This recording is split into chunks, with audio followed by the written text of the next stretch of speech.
আসসালামু আলাইকুম রহমতুল্লাহ। না না হয় নাই, স্লোগানে আর আর আমার সালামে মারামারি হয়ে গেছে। আসসালামু আলাইকুম রহমতুল্লাহ। মাশাল্লাহ, কেমন আছেন আপনারা সবাই? আশা করি বোনেরাও ভালো আছেন। আলহামদুলিল্লাহ রব্বিল আলামিন, ওয়াসসালাতু ওয়াসসালামু আলা রাসূলিহিল কারীম ওয়া আলা আলিহি ওয়া সাহবিহি ওয়া আহলি বাইতি আজমাইন। বাংলাদেশ জামাতে ইসলামী আসন্ন জাতীয় সংসদ নির্বাচনে ঢাকা 17 আসন থেকে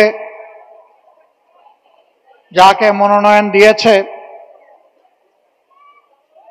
প্রতিশ্রুতিশীল তরুণ চিকিৎসক ডাক্তার এস.এম. খালেদুজ্জামান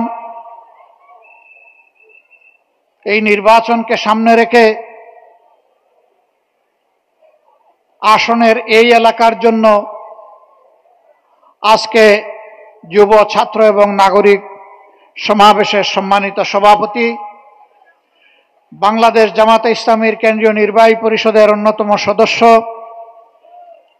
বাংলাদেশ ইসলামী ছাত্র শিবিরের সাবেক কেন্দ্রীয় সভাপতি, ঢাকা মহানগরী উত্তর শাখার সম্মানিত আমির জনাব মোহাম্মদ সেলিম উদ্দিন, বাংলাদেশ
হবে 47-এর 14ই আগস্ট ভারত দুটি দেশে বিভক্ত হয়ে পাকিস্তান এবং ভারতের জন্ম হয়। ওই লড়াই থেকে শুরু করে 52-এর ভাষা আন্দোলন, 71-এর মুক্তিযুদ্ধ, 90-এর গণ আন্দোলন এবং 2024 সালের গণ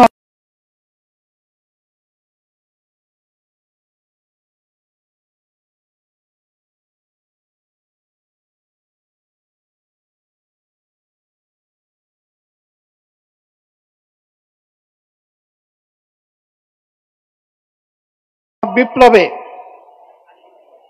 আর তার মধ্যবর্তী জায়গায় যারাই অবদান রেখেছেন, ত্যাগ স্বীকার করেছেন, জীবন দিয়েছেন, লড়াই করেছেন, সেই সমস্ত শহীদ এবং গাজীদেরকে আমি গভীর শ্রদ্ধার সাথে স্মরণ করছি।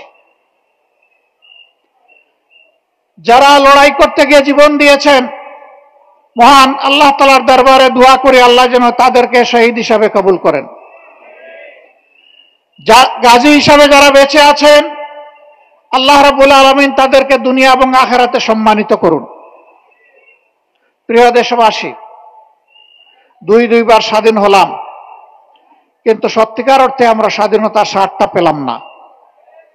কেন পেলাম না? আমাদের মাটি কি উর্বর ছিল না? আমাদের জলসীমায় কি আল্লাহ সম্পদ দান করেননি? আমাদের মাটির নিচে কি আল্লাহ বিপুল পরিমাণ খনিজ সম্পদ রেখে দেননি? সমুদ্রের নিচে অকল্পনীয় সরকার সম্পদকে আল্লাহ তাআলা আমাদেরকে দান করেননি, আল্লাহ তাআলা সব দান করেছেন। তাহলে এত সম্পদ থাকা সত্ত্বেও আমরা বিশ্বের বুকে মাথা উঁচু করে দাঁড়াতে পারলাম না কেন? সকল দলই যখন ক্ষমতার বাইরে থাকে তখন কেন এই কথা বলে যে আমরা জনগণ স্বাধীনতার সুফল ভোগ করতে পারিনি? অর্থাৎ ক্ষমতার বাইরে যখন একটা দল থাকে, সেই দলও কোনো কোনো দল এই বাংলাদেশ শাসন করেছে, একতার মাধ্যমে তারা স্বীকার করে নিয়েছে তারাও জনগণকে স্বাধীনতার সুফল এনে দিতে পারে নাই। বিপুল পরিমাণ রক্ত আর জীবন দিয়ে 24-এ যে পরিবর্তন এসেছে, মানুষ আশা করেছিল ফ্যাসিবাদ চিরদিনের জন্য বাংলার জমিন থেকে খতম হয়ে যাবে, বিদায় নেবে। আফসোসের বিষয়, ফ্যাসিবাদ বিদায় নেয় নাই, ফ্যাসিবাদীদের একটা অংশ বিদায় নিয়েছে, কিন্তু ফ্যাসিবাদ বাংলাদেশে রয়ে গিয়েছে। ফ্যাসিবাদীদের কিছু লক্ষণ আছে। 1 নম্বর লক্ষণ হচ্ছে দুর্নীতি, 2 নম্বর লক্ষণ হচ্ছে চাঁদাবাজি, 3 নম্বর লক্ষণ হচ্ছে দখলদারি, 4র্থ লক্ষণ হচ্ছে মা বোনদের ইজ্জত নিয়ে টানাটানি, 5ম লক্ষণ হচ্ছে দেশকে গায়ের জুড়ে অস্থির করার অশনি সংকেত। সকল লক্ষণ আজকে বিদ্যমান। 24-এর গণ আন্দোলনে ছাত্র, তরুণ, যুবক যুবতীরা নেতৃত্ব দিয়েছে। আমরা বরাবর তাদেরকে অভিনন্দন জানিয়েছি, আজও অভিনন্দন জানাই।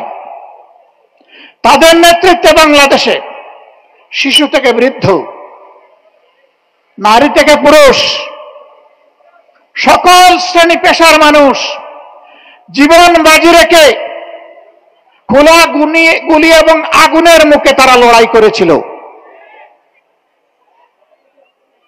এবং তারা বলেছিল যে আমরা কোনো স্বৈর শাসকের সামনে আর মাথা নত করব না। তারা বলেছিল আমরা একটা নতুন বাংলাদেশ চাই।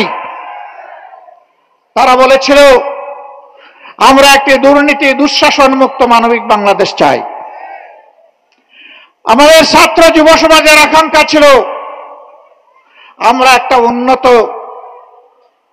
শিক্ষা ব্যবস্থা চাই, শিক্ষা শেষে আমরা আমাদের হাতে কাজ চাই, এই কাজের মাধ্যমে আমরা দেশ গড়তে চাই। কিন্তু আমরা কি দেখতে পাচ্ছি? কেউ কেউ এই পরিবর্তনে খুশি নন। সম্ভবত কারণ এটা, পরিবর্তনটা আমার বা তাদের নেতৃত্বে হলো না কেন? নেতৃত্ব তো ভাই আমরা দিয়েছি।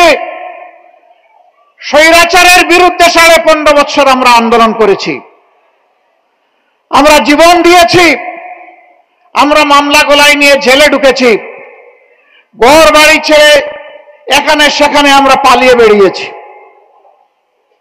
অবশ্য বাংলাদেশ জামাতে ইসলামী দেশ ছেড়ে পালায় নাই, দেশের ভিতরেই আমরা মুহাজির ছিলাম, দেশের মাটিকে কামড়ে ধরেছিলাম, বুকে জড়িয়ে এখানেই ছিলাম, জেল বরণ করেছি, জীবন দিয়েছি, কিন্তু দেশ ছেড়ে আমরা পালাইনি। কারণ আমরা এই দেশকে, এই মাটিকে, এই মানুষকে আমরা ভালোবাসি। আমরা ভালোবাসার ঠিকানা ত্যাগ করতে পারি না। দেশের আপামর জনগণ পুরানা বস্তা পচা দুর্গন্ধময় সেই রাজনীতি আর চায় না। এই রাজনীতির আমূল পরিবর্তন চায়, সংস্কার চায়, নতুন বাংলাদেশ দেখতে চায়। নতুন বাংলাদেশ পুরাতন ফর্মুলায় আর চলবে না ইনশাআল্লাহ। নতুন বাংলাদেশ চলবে নতুন ফর্মুলায়। সেই নতুন ফর্মুলাটা কি? সেই ফর্মুলা হচ্ছে আগামীতে জনগণ আর কোন দলের পক্ষপাত দুষ্ট কোন সরকার দেখতে চায় না। জনগণ দেখতে চায় জনগণের সরকার। যেই সরকারের প্রত্যেকটি নিয়োজিত ব্যক্তি নিজের জন্য চিন্তা করার আগে জনগণের স্বার্থ নিয়ে ভাববে। জনগণের স্বার্থ জনগণের হাতে তুলে দেওয়ার পরে জনগণের অংশ হিসাবে সেও তার অংশ ভোগ করবে।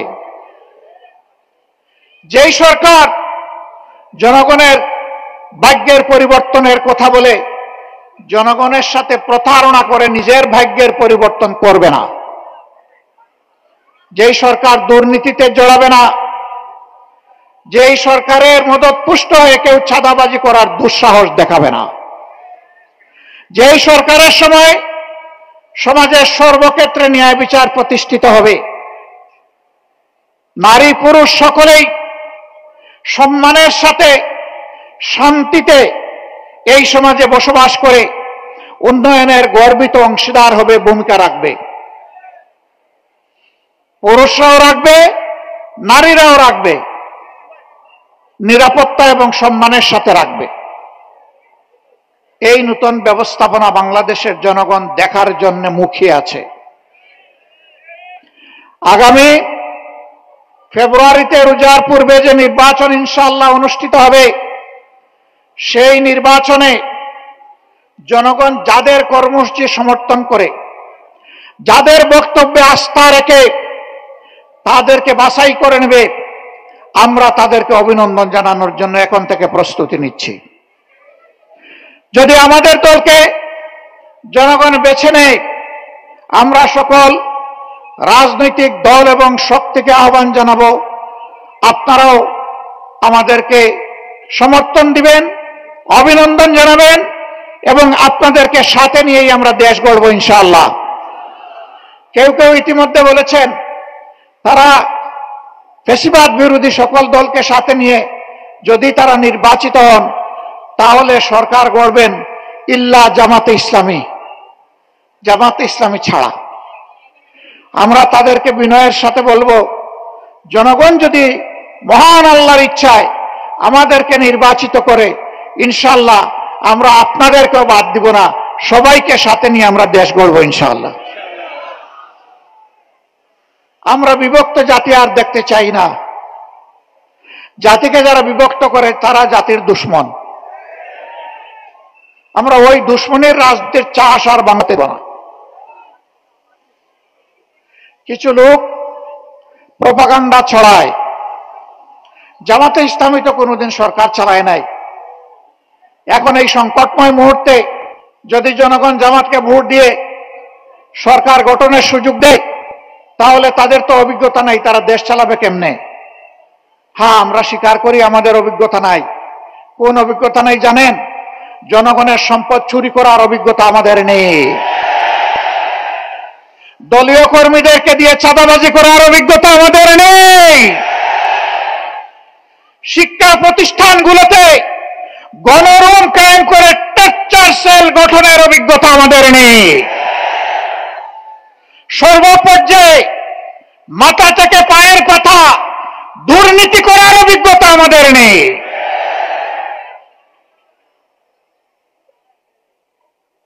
আমরা ক্ষমতায় যাইনি ঠিক আছে, কিন্তু 5 বছরের জন্য আমরা ছিলাম ক্ষমতার ছোট্ট অংশীদার।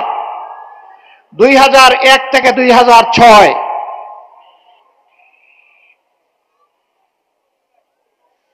সেই সময় সরকারের স্টিয়ারিং যাদের হাতে ছিল তারা দেশকে সুশাসন দিতে ব্যর্থ হয়েছিল। সেই সময় দেশ 4 বার দুর্নীতিতে বিশ্ব চ্যাম্পিয়ন হয়েছিল, কিন্তু মাহবুদের অশেষ মেহেরবানি বাংলাদেশ জামাতে ইসলামীর সেই সময়কার সম্মানিত আমিরে জামাত, সেক্রেটারি জেনারেল, এই 2 জন মন্ত্রী ছিলেন। 3টা মন্ত্রণালয়ে তারা সেবা দান করেছেন জনগণকে। তাদের শাসনামল শেষে অনুবীক্ষণ যন্ত্র দিয়ে, টেলিস্কোপ দিয়ে তাদের কোনো দুর্নীতির স্বজনপ্রীতি ছিল কিনা তা আবিষ্কার করার জন্য বিভিন্ন মহল ঝাঁপিয়ে পড়েছিল। আলহামদুলিল্লাহ, দুর্নীতি একটা সর্ষে দানাও তারা আবিষ্কার করেনি। এই দুই মন্ত্রীর 4টা হাতের 20টা আঙ্গুল আল্লাহ তাআলা সম্পূর্ণভাবে পরিচ্ছন্ন রেখেছিলেন।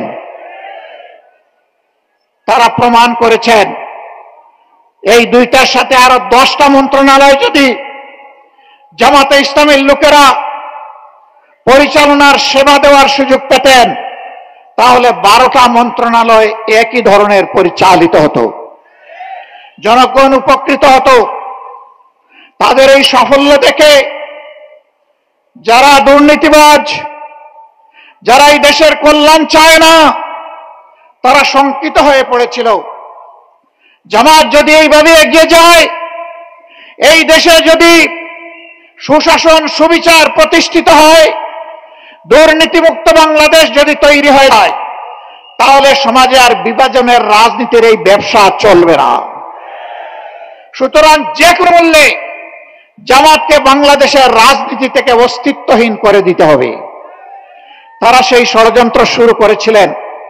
15.5 বছর ষড়যন্ত্রের বাস্তবায়নে এমন কোন পদক্ষেপ নেই যা তারা নেননি। কিন্তু তাদের কোন দুঃশাসনের সামনে, জুলুমের সামনে, অন্যায় আবদারের সামনে মহান আল্লাহ রাব্বুল আলামিন সাক্ষী, বাংলাদেশের 18 কোটি মানুষ সাক্ষী, বিশ্ববাসী সাক্ষী।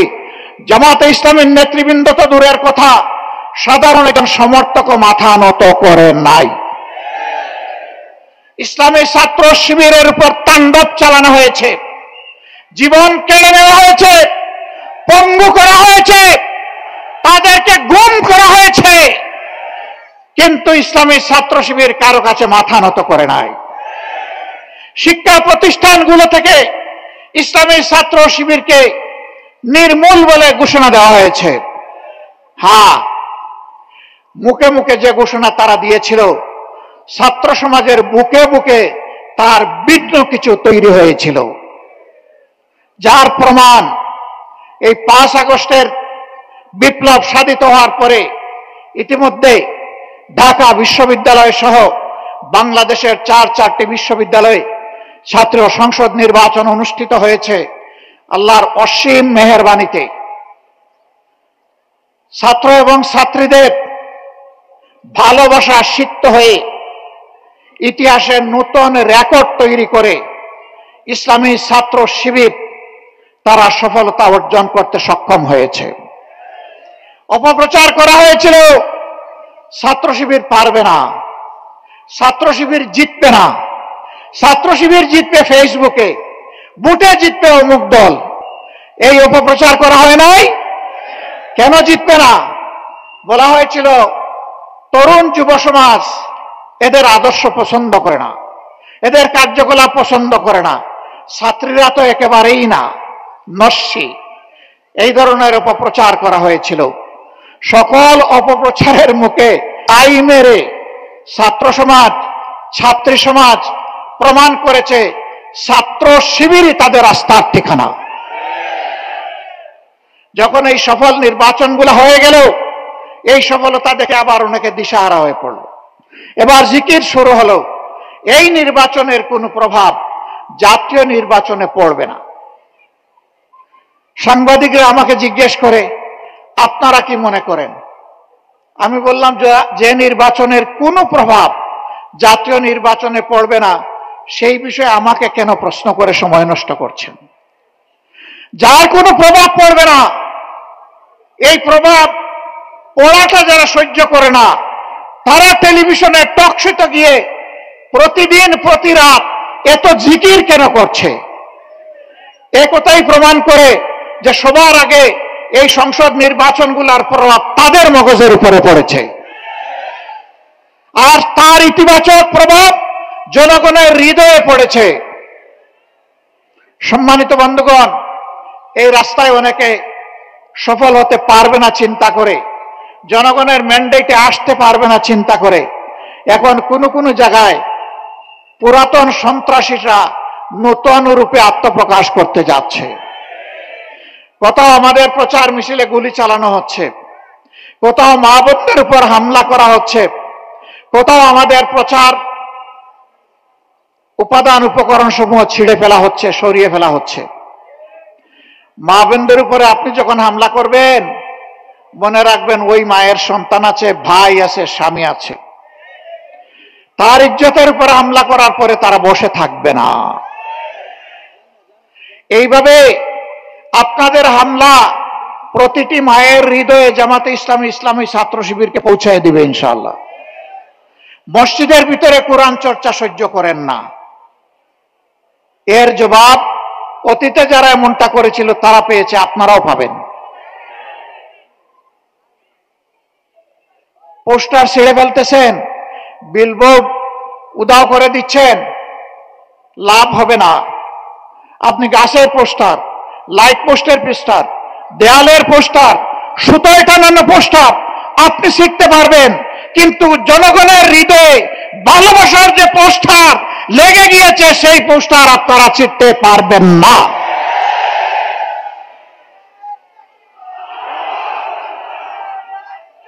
সম্মানিত ভাই ও বন্ধুগণ, বাংলাদেশে ৩০০টি আসন, বাংলাদেশ জামাতে ইসলামী দুর্নীতিমুক্ত, চাঁদাবাজ মুক্ত, যুবকদের স্বপ্নের বাংলাদেশ, এই প্রজন্মকে উপহার দেওয়ার জন্য মহান আল্লাহর উপর ভরসা করে শপথ করেছে। আমাদের এই যাত্রা থামবে না। আমরা সরকারে গেলাম কি গেলাম না এটি বড় বিষয় নয়, আমরা জনগণের প্রয়োজনে পাশে থাকতে পারলাম কি পারলাম না এটাই বিষয়। আমাদের জানা মতো ৩০০ আসনে আমরা নিষ্কলুষ চরিত্রের লোকদেরকে আমাদের প্রতিনিধি হিসাবে, নমিনি হিসাবে, প্রার্থী হিসাবে দেওয়ার চেষ্টা করেছি। আমরা তরুণদেরকে এগিয়ে এনেছি। আমাদের অঙ্গীকার, আগামীর বাংলাদেশ তরুণদের বাংলাদেশ। তরুণদের সেই স্বপ্ন পূরণের জন্য আমাদের যারা নমিনি তাদের ৬২% হচ্ছেন তরুণ। আমরা তাদের হাতে আগামীর সমাজের বাংলাদেশের পতাকা তুলে দিয়েছি।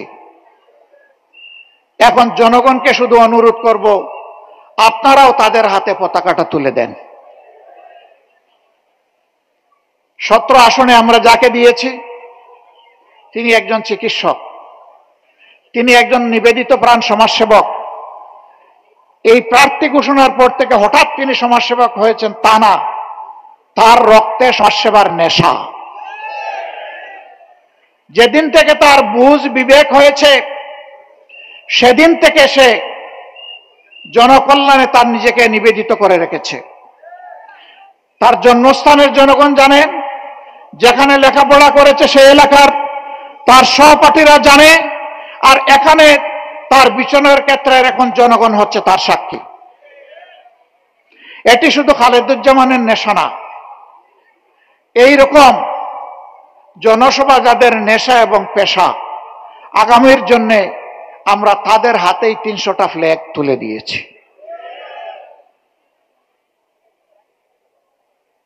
আমরা বিশ্বাস করি বাংলাদেশের শান্তিপ্রিয় জনগণ, আমাদের মা বোনেরা, তারা চান তাদের শিশুটি জন্ম নেওয়ার পরে তার প্রত্যেকটি অধিকার যেই সমাজ, যেই সরকার দিতে পারবে, তারা ওই সমাজ এবং ওই সরকারের জন্যই তারা অপেক্ষায় আছেন।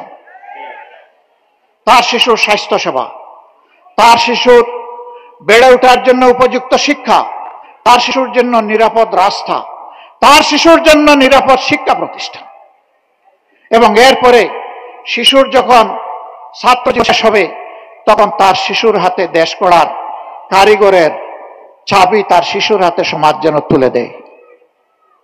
আমরা কথা দিচ্ছি আমাদের পরিকল্পনা এভাবেই আগাবে ইনশাআল্লাহ।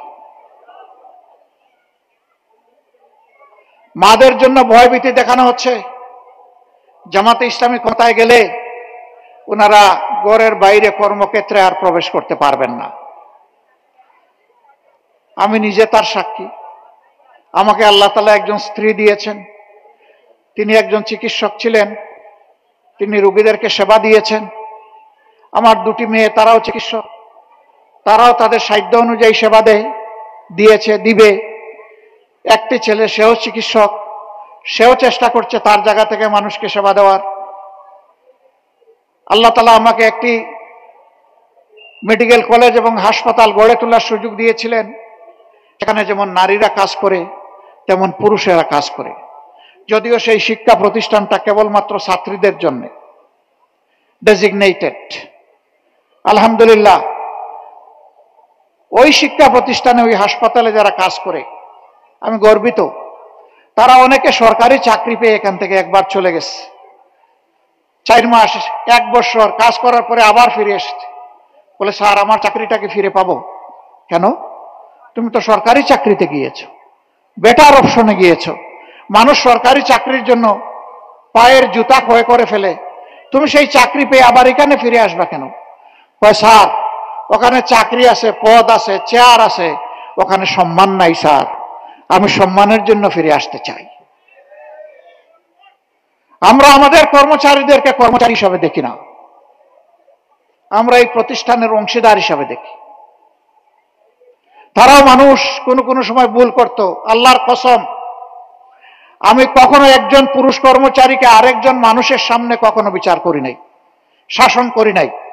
একা এনে দরদের সাথে মাথায় হাত দিয়ে কথা বলেছি, তুমি আমার ভাই, তুমি আমার সন্তান তুল্য, তোমাকে এভাবেই দেখতে চাই। এই কাজটা পছন্দ হয় নাই, আশা করি তুমি সংশোধন করে নেবা। স্বীকার করে, কাঁদে, ওয়াদা করে। দ্বিতীয়বার তাকে আমার আর শাসনের প্রয়োজন হয় নাই, আলহামদুলিল্লাহ। আর মহিলা হলে তার সাথে আরেকজন মহিলা রাখতাম এবং তাকে আগে ওয়াদা করাইতাম, এখানে যা বলা হবে তার কিছুই বাইরে প্রকাশ করা যাবে না। যদি তুমি প্রকাশ করো, তোমার এই ঠিকানা থাকবে না, এই ঠিকানা থেকে তুমি আউট হয়ে যাবে। ওই মাটাকে, মেয়েটাকে, বোনটাকে একইভাবে দরদ দিয়ে কথা বলতাম। আলহামদুলিল্লাহ, দ্বিতীয়বার আমার শাসনের প্রয়োজন হয়নি। আমি গর্ববোধ করি যে এরা মনে করে এটা তাদের প্রতিষ্ঠান, এটা মনে করে না যে এখানে তারা চাকরি করে। একবার সাংবাদিকরা আমাকে ধরলেন, আপনারা যে বাংলাদেশ গড়বেন সেই বাংলাদেশে মায়েদের কর্মক্ষেত্র কেমন হবে? আমি বললাম, আমি মুখ দিয়ে না বলি, বাস্তবটা দেখে আসেন। ছোট্ট একটা জায়গা, 2500-এর মতো মানুষ এখানে কাজ করে। আপনি তাদের সাথে গিয়ে খোলা মনে কথা বলেন। আপনি আগে জানায়ও যাবেন না, আপনার মতো করে আপনি যাবেন। আপনি সাংবাদিক এটাও পরিচয় দেবেন না, না দিয়ে আপনি সাধারণ মানুষ হিসাবে খোঁজখবর নেন। এরপরে আপনার ইচ্ছা মতো আপনি রিপোর্ট লিখবেন। পত্রিকার প্রতিনিধি গিয়েছিলেন, তিনি এসে তার মতো করে এই রিপোর্ট লিখেছেন। সবাই বলেছে এটাই যদি জামাতে ইসলামের মডেল হয় তাহলে এই বাংলাদেশটাই আমরা চাই। মা বোনেরা বলেছেন এই বাংলাদেশ আমরা চাই। সম্মানিত ভাই ও বোনেরা, আমরা কথা দিচ্ছি, আমরা মুখে নয়, কর্মের মাধ্যমে ইনশাল্লাহ সকল অপপ্রচারের জবাব দেব। এই সমস্ত অপপ্রচার করে জনগণকে বিভ্রান্ত করার দিন শেষ। কেউ যেন আমরা না ভাবি যে আমি অন্যের চাইতে বেশি জ্ঞানী এবং চালাক। সবাইকে মনে করতে হবে আমার চেয়ে বাকি সব লোক জ্ঞানী এবং চালাক। চালাকি যিনি করবেন ধরা তিনি খেয়ে যাবেন, তিনি পালাতে পারবেন না, জনগণের জালে বন্দী হয়ে যাবেন। আমরা আপনাদের কাছে খোলামেলা আহ্বান জানাতে চাই, আমরা মুখে যা বলি তার যদি বিপরীত আপনারা কিছু আমাদের মাঝে পান, আমাদেরকে সংশোধন করার জন্য পরামর্শ দেবেন। যদি আপনার পরামর্শ দেখেন যে কাজে লাগে নাই, আমাদেরকে ত্যাগ করবেন এবং ঘৃণা করবেন। আর যদি দেখেন আমাদের মধ্যে ভালো কিছু আছে এবং ভুল করলে আপনাদের পরামর্শ আমরা গ্রহণ করি, আমরা অবশ্যই আপনাদের ভালোবাসা পাওয়ার দাবিদার। কারণ আমরা বিশ্বাস করি জনগণ আমাদের চাইতে এই দেশকে কম ভালোবাসে না। এর প্রমাণ বাংলাদেশের জনগণ ইতিমধ্যে দিয়ে ফেলেছে। 5 আগস্ট পরিবর্তন হওয়ার পর 6, 7, 8 বাংলাদেশে কোনো সরকার ছিল না। আমি ঠিক বললাম না বেঠিক বললাম? কিন্তু আলহামদুলিল্লাহ বাংলাদেশের জনগণ প্রত্যেকে জিম্মাদার হয়ে দায়িত্ব নিয়ে অপরের জান, মাল এবং ইজ্জতের পাহারাদারি করেছে। ব্যাংক লুট হয় নাই, সোনার দোকান লুট হয় নাই, বিভিন্ন বিজ্ঞানাগার লুট হয় নাই, মানুষের বাড়িতে ডাকাতি হয় নাই, চুরি হয় নাই, মানুষের জীবন নিয়ে কাড়াকাড়ি করা হয় নাই। বাংলাদেশের মানুষ প্রমাণ করেছে আপামর জনগণ তাদের দেশকে এবং মানুষকে ভালোবাসে।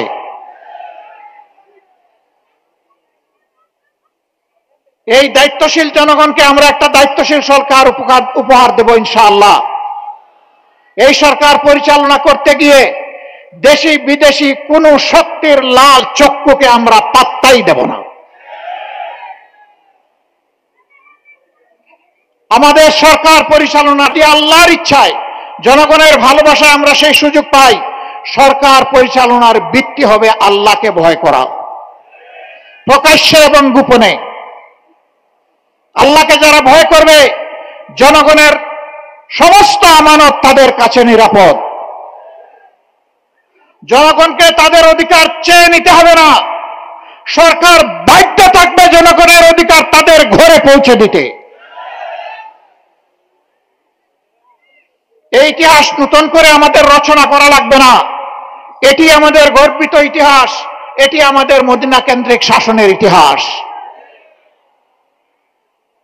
আমরা দল ধর্ম নির্বিশেষে সকল মানুষের জন্য সেই ইতিহাস রচনা করতে চাই। অনেকে আমাদেরকে কর্নার করার চেষ্টা করেন। বাংলাদেশ জামাতে ইসলামী যেহেতু কোরআন কেন্দ্রিক একটি দল, সেই কারণে অন্য ধর্মের লোকেরা তাদের হাতে নিরাপদ হবেন না। আমি মহান আল্লাহর উপর ভরসা করে চ্যালেঞ্জ দিলাম, 54 বছরের স্বাধীন বাংলাদেশে বাংলাদেশ জামাতে ইসলামীর কোন নেতা কোন অন্য ধর্মের লোকের উপর জুলুম করেছে, তার জমি দখল করেছে, তার ইজ্জতের উপর হাত দিয়েছে, তার সম্পদ লুণ্ঠন করেছে? সাহস থাকলে আমাদেরকে বলে দেন। আমরা সেই দুষ্ট লোক তৈরি করি না। মহান আল্লাহ আমাদেরকে শিক্ষা দিয়েছেন, যেই দেশে মুসলমানরা সংখ্যাগরিষ্ঠ হবে সেই দেশে আল্লাহ বলতেছেন, অন্য ধর্মের লোকদেরকে আমি তোমাদের কাছে আমানত রাখলাম, যদি তাদের অধিকার কেউ হরণ করে। আল্লাহর নবী বলছেন, হাসরের দিন ওই মুসলিম নামের জালিমের বিরুদ্ধে আমার আল্লাহর দরবারে আমি হব বাদী, তার বিরুদ্ধে আমি করব মামলা দায়ের। আমরা আল্লাহ তাআলাকে ভয় করি, আমরা আমাদের এই সমস্ত ভাই বোনদেরকে সম্মান করি। ধর্মীয় কোন বিশ্বাস ধারণ করা প্রত্যেক নাগরিকের নিজস্ব ব্যাপার, এখানে কোনো জোর জবরদস্তি চলবে না। আমি যেমন পছন্দ করব না আমার উপর কেউ তার ধর্ম চাপিয়ে দিই, আরেকজনও তেমন পছন্দ করবে না তার উপর আমার ধর্ম আমি চাপিয়ে দিই। এটা চাপাচাপির কোনো জায়গা নয়। তারা ইনশাআল্লাহ বাংলাদেশে নিরাপদ থাকবেন, যে বাংলাদেশ আল্লাহ যদি আমাদেরকে পরিচালনার তৌফিক দেন। এবং আগামী নির্বাচনে জামাতে ইসলামীর হয়েও তাদের কেউ কেউ ইনশাআল্লাহ সংসদ সদস্য পদে লড়াই করবেন। এর মাধ্যমে আমরা জাতিকে ঐক্যের জায়গায় আনতে চাচ্ছি, বিভক্তির বেদের আকার কবর রচনা করতে চাই।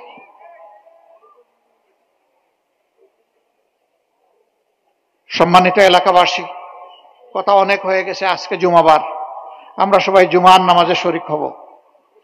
যে কথাগুলা বললাম সেই কথা সাক্ষী হয়ে গেলেন আল্লাহ আর আপনারা।